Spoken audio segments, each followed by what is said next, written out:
22, Section 4, called the American Revolution.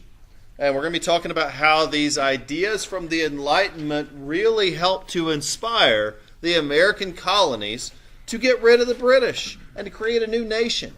You know, these books, the Declaration of the Rights of Man, Leviathan, Montesquieu's works, Voltaire's works like Candide, weren't just books that sat on a shelf that students had to read. No.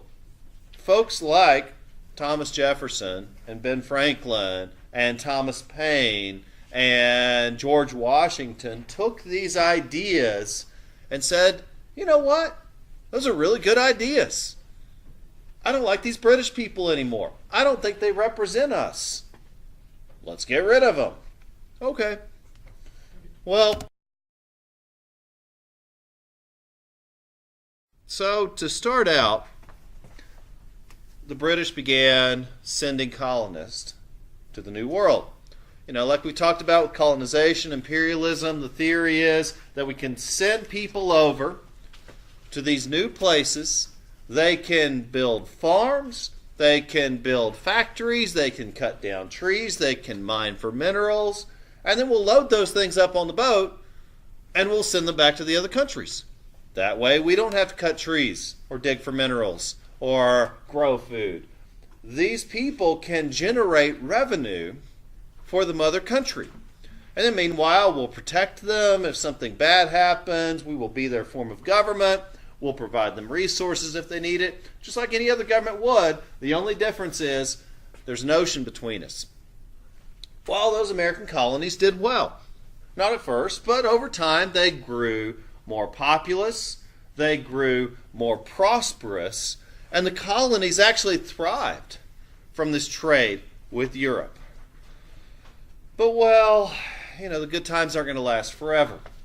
Britain and France went to war with one another over territories in the New World. Britain needed money to pay for this war, and so they made a rule that only affected the American colonies. They told the colonies that we could only sell things to them, basically giving them monopoly rights over all the American colonies. It was called the Navigation Acts in 1651. Well, the colonists had a problem with this. Why? Well, because what? I mean, are we only supposed to buy from Britain? Well, that's what the British said. Are we only supposed to sell to the British? Well, that's what they're saying. Well, that's not fair. That's not right. You know, what if you could only shop at Amazon? Or only sell things at a certain place? Well, that's a... Okay, so the French and Indian War had some to do with these increasing resentments. Of course, the British levied taxes on the American colonists to help pay for the war. But the colonists began to argue primarily that the British cannot tax them without their consent. Well, the British were like, look, we sent you over to the colonies to start farms, to live your life. We kind of leave you alone to do your thing. But the colonists had a fair point. That, well, when you make a law, we have no part in the making of it. You know, by this point, like the king has already been forced to sign the Magna Carta. Parliament gets to make the laws. And the king is the executive. He enforces the laws.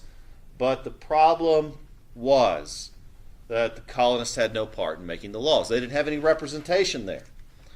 And so that taxation without representation was one of the original problems that the colonists had with the British. My father was a shoemaker. My mother could not read.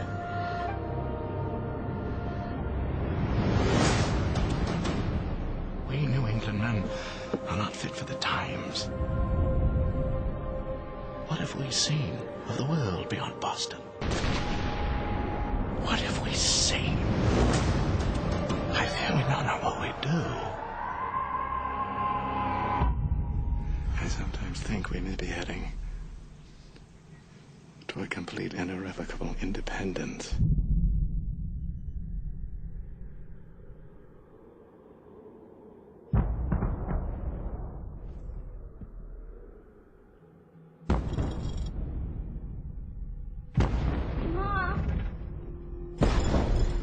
those our guns, Mama?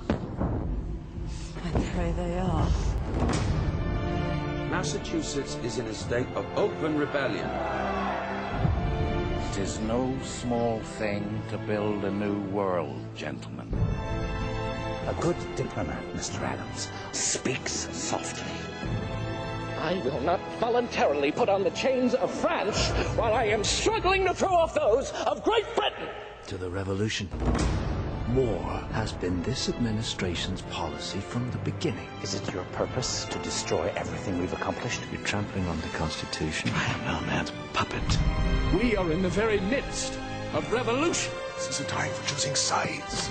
I am needed in the Congress. You are needed here, John. If I were a man, I would be in the field of action. The British are marching on Concord. You come back to me, John. Liberty will reign in America.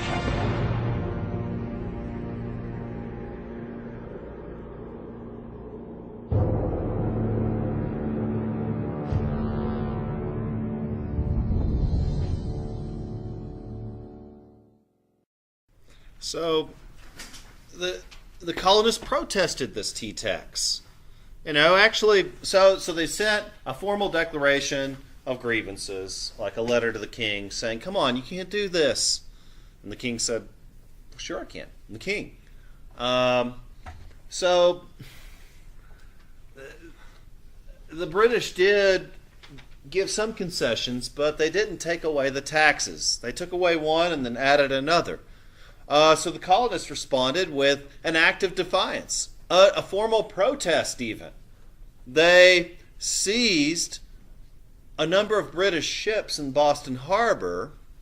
They tied up the soldiers guarding them, and they dumped all the tea, boatloads, tens of thousands of dollars worth of tea. I mean, probably more than that, like several shiploads worth of cargo. They just dumped it. They destroyed it. And so the British were furious. And so meanwhile, the British responded harshly. They started sending out police. Like, okay, who did it? We're going to find them. And the colonists met in Philadelphia, the largest city in the colonies at that time. The goal was to address these British policies, to come up with some type of united front. So representatives from each colony met in Philadelphia. And the British sent the army. So there's more to the story, and you'll get to that in American history. But for now, the British sent the army. They're going to find these rebels, and the first place they meet these rebels is at Lexington and Concord, just outside of the city of Boston. And these are where the first shots of the American Revolution were fired.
Yes? Can you breathe? My son. This is your boy. Murderers! Come away. Come away, Sam! Shoot me too, Preston. If you dare. Sam! Sam, come away! You'll suffer the full penalty of the law! Sam! These people need to be tended to. These people need our help, Sam. Yes? Go.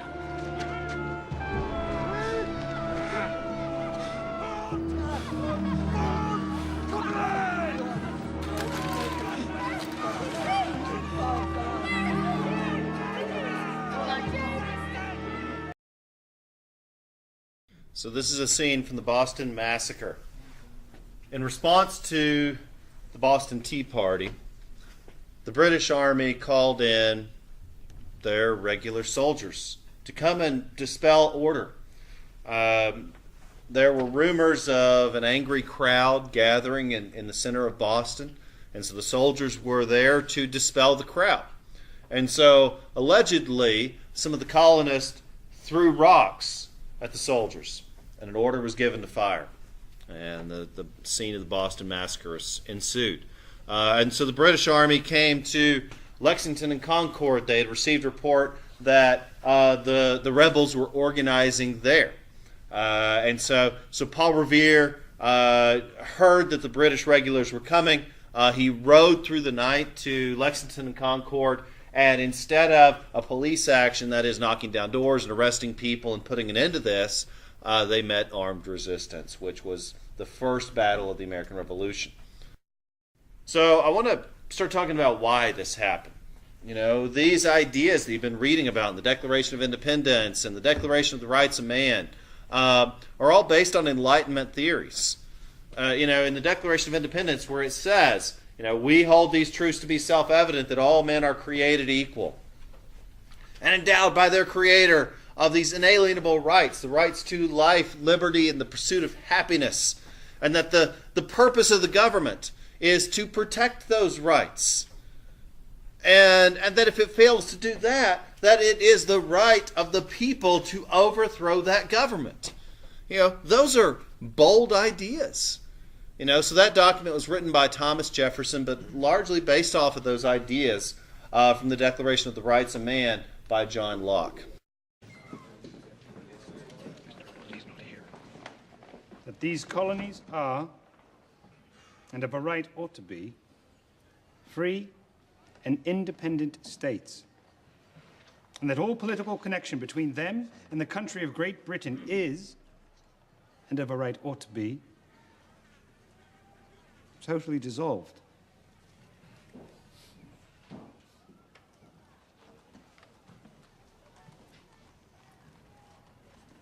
New Hampshire.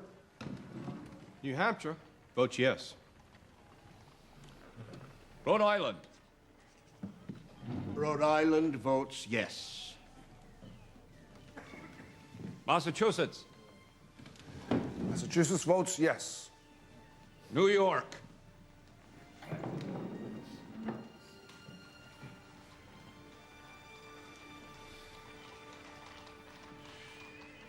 New York has yet to receive new instructions from its constituent assembly.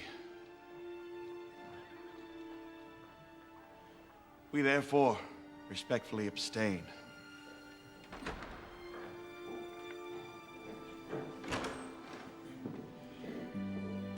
Connecticut.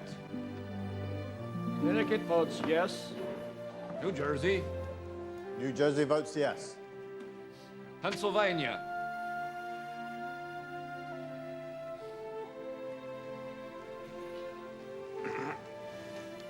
Pennsylvania votes yes. Delaware. Delaware votes yes. Virginia.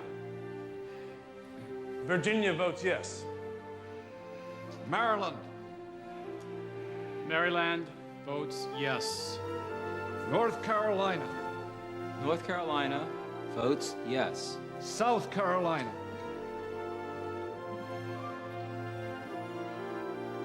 South Carolina votes yes. Georgia. Georgia votes yes. The vote stands 12 for independence, none against, with one abstention. The resolution carries.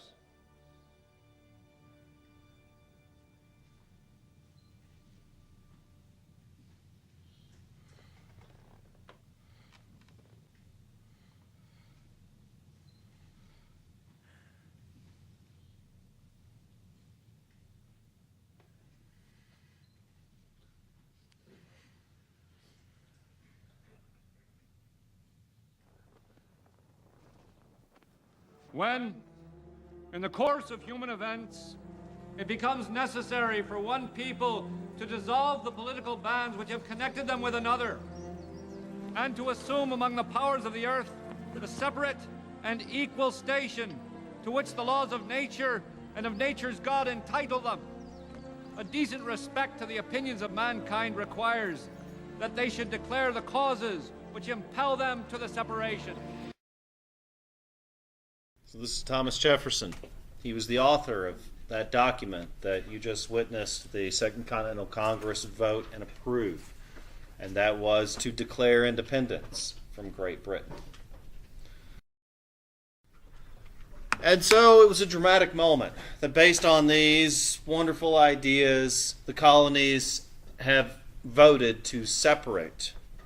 But the grave looks you saw on their faces were because they've also voted to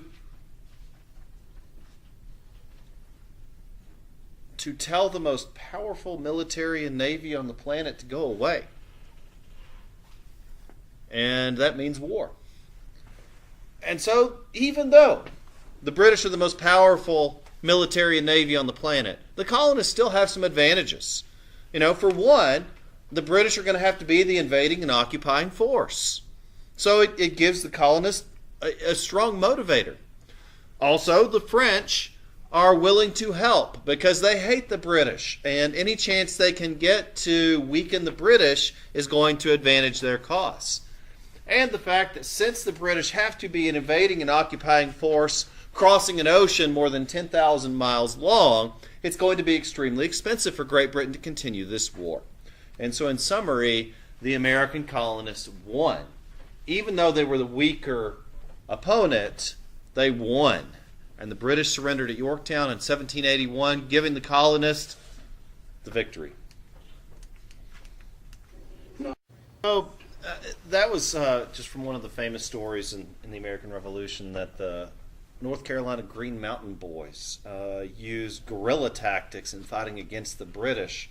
And General Cornwallis, the presiding British officer in that scene, was furious and went up and down the Atlantic coast looking for these people who continued to subvert his efforts. And they were actually from here in the mountains in Western Carolina. In fact, the city of Charlotte was set to flames and occupied by the British Army as they continued to look for these colonists and these rebels. Okay, so the war is over.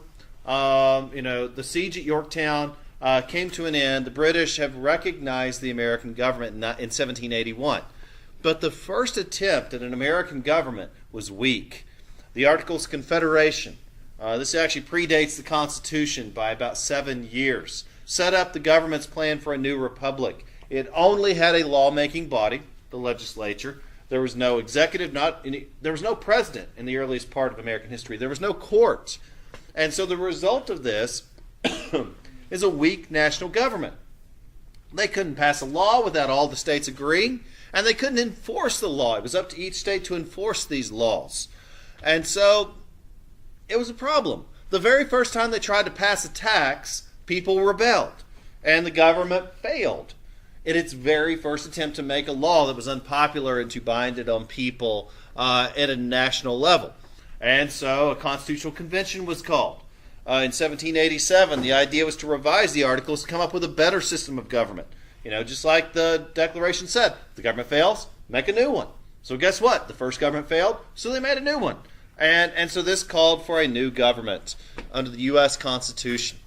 And it's based very closely on these ideals of the Enlightenment. But I've got one more scene from the American Revolution to show you.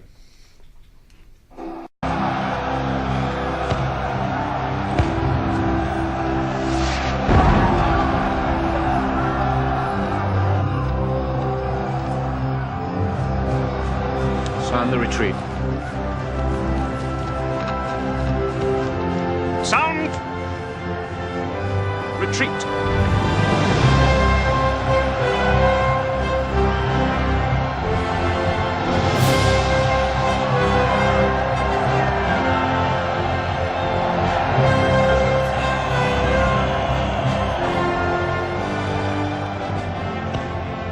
Dear Charlotte, the war has turned.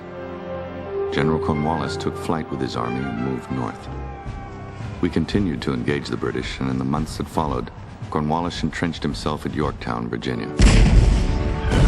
George Washington escaped from the north undetected and surrounded Cornwallis, who could not retreat to the seas. It was blocked off by our long-lost friends, who had finally arrived.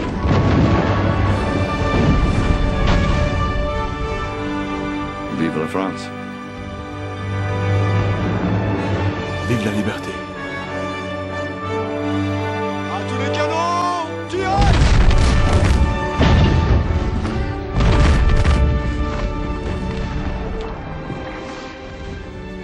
My lord, I beseech you. You must order the surrender. How could it come to this? An army of rabble, peasants. Everything will change. Everything has changed. Though he eventually surrendered, Cornwallis himself hid in shame, appointing his subordinate to relinquish his sword. With the war ending and our militia disbanding, I take measure of what we have lost.